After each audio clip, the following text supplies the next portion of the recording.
Coucou, bonjour équipe, j'espère que vous allez très bien. Alors, je tiens dans un premier temps à remercier toutes les personnes qui se sont récemment abonnées à cette chaîne, d'accord?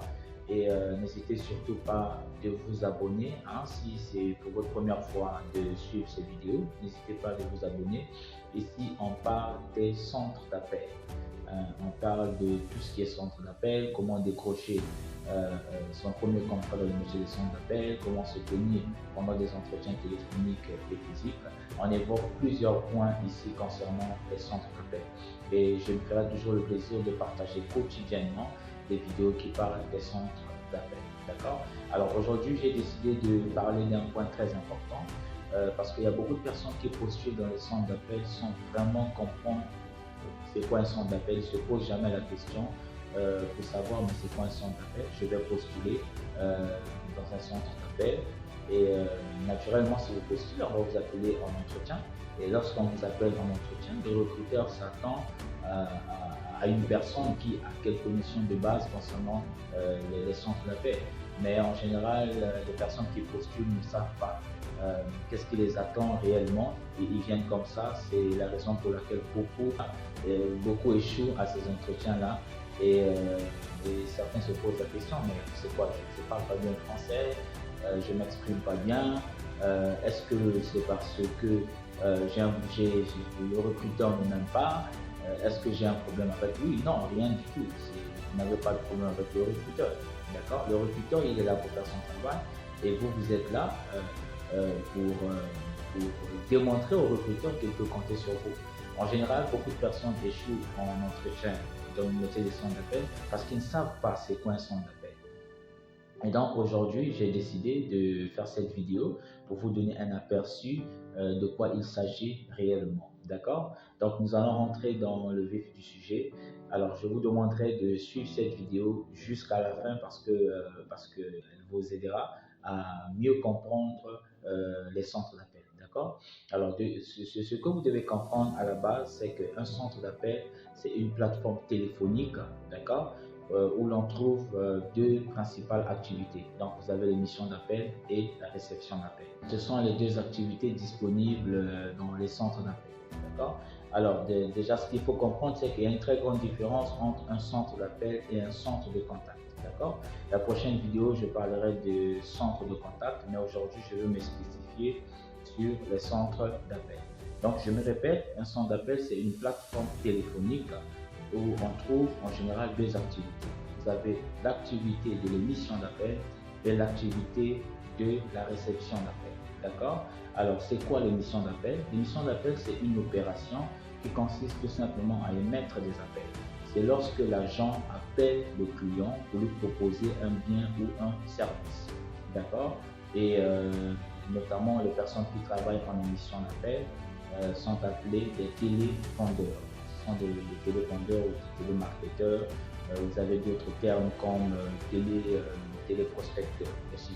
Donc, ce sont des personnes qui appellent dans l'optique de proposer un bien ou un service à des personnes ou à une cible bien déterminée. Donc, en général, nous avons deux types de cibles dans le métier de centre d'appel. Nous avons le B2B qui est tout simplement le business to business. Donc, c'est lorsque une entreprise contacte une autre entreprise pour lui proposer un service. D'accord? Et nous avons le B2C, le business to contact. C'est lorsque une entreprise contacte un client pour lui proposer un bien ou un service. D'accord? Et lorsque nous émettons des appels, nous sommes en émission d'appel parce que nous émettons des appels. Et les personnes qui travaillent en général en émission d'appel, ce sont soit des télévendeurs ou en général, certaines personnes utilisent le terme téléprospecteur. Vous avez télévendeurs, téléprospecteurs, télémarketeurs. En général, ce sont des personnes qu'on trouve dans l'opération d'émission d'appel. D'accord? Donc, leur objectif consiste tout simplement à contacter les clients pour leur proposer des biens et services. Donc, le but de la proposition, c'est de permettre à l'entreprise de pouvoir gagner de nouveaux clients. D'accord? Donc, ça, c'est l'émission d'appel. Alors, la réception d'appel, c'est une opération qui consiste tout simplement à recevoir des appels. C'est lorsque le client appelle l'agent pour émettre une réclamation par rapport à un produit ou un service. d'accord? C'est un service qui est dédié à certaines entreprises qui ont déjà des clients, d'accord? Parce que c'est le service après-vente. Donc, la vente a déjà été effectuée et le client appelle pour émettre une réclamation par rapport à un problème qu'il a rencontré lors de l'achat ou lors de la réception d'un produit. Ça dépend de quel service il s'agit réellement. Je prends un exemple, si je suis vendeur de chemises, par exemple, et qu'il arrivait qu'un de mes clients achetait une chemise chez moi, arrivé chez lui à la maison, il se rend compte que la chemise n'est pas de bonne qualité. Je vais plutôt parler de la taille. La personne se rend compte que la chemise ne correspond pas à sa taille et cette personne voudra appeler l'entreprise, d'accord, pour émettre une réclamation. Il dira tout simplement, écoutez, j'ai acheté une chemise chez vous, mais je me suis rendu compte qu'elle ne correspond pas à ma taille. Est-ce que vous n'aurez pas une autre chemise à me proposer, s'il vous plaît? Vous voyez que là, je suis en train de tout simplement de faire une simulation d'un client qui émet une réclamation, d'accord? Et donc là, c'est le client qui appelle, c'est pas l'agent qui appelle, mais c'est le client qui appelle pour émettre une réclamation.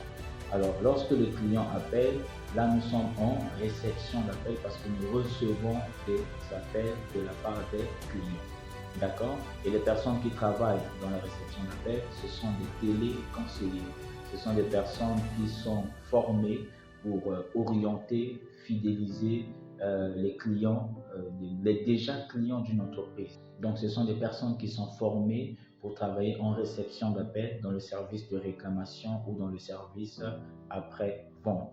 Donc là, en grosso modo, vous avez les deux principales activités qu'on trouve dans le métier de centre d'appel, l'émission d'appel et la réception d'appel. Alors, ce sont les deux principales activités qu'on trouve dans le métier de centre d'appel. Vous avez l'émission d'appel et la réception d'appel. D'accord? Et cette question vient quotidiennement pendant les entretiens. C'est quoi un centre d'appel? Comment appelle-t-on les personnes qui travaillent dans les centres d'appel? Quelles sont les activités disponibles dans les centres d'appel? Alors, les réponses à ces questions sont très simples. Un centre d'appel, c'est une plateforme téléphonique où on émet et on reçoit des appels. D'accord? Les personnes qui travaillent dans les centres d'appel, ce sont soit des téléconseillers, eux, ils travaillent en réception d'appel. Les télévendeurs, eux, ils travaillent en émission d'appel. Ce sont les deux types de personnes qu'on trouve quotidiennement dans le métier de centre d'appel. D'accord? Quelles sont les activités qu'on trouve dans les centres d'appel? Il y a plusieurs activités. En général, il n'y a que ces deux activités, l'émission d'appel et la réception d'appel. N'oubliez pas qu'il y a une très grande différence entre un centre d'appel et un centre de contact. La prochaine vidéo, je parlerai de centre de contact, mais aujourd'hui, je vais beaucoup plus m'appuyer sur le centre d'appel. D'accord? Donc, les différentes activités dans les centres d'appel sont la réception d'appel et l'émission d'appel. Alors, donc, je vais m'arrêter par là aujourd'hui. Je pense que cette vidéo vous fera énormément du bien. D'accord? Encore une fois, n'oubliez pas de vous abonner si c'est votre première fois de suivre des vidéos sur ma chaîne. N'oubliez pas de vous abonner et de les partager. D'accord? Je vous remercie. On se donne rendez-vous pour la prochaine fois. Je parlerai des centres de contact. Merci. Au revoir.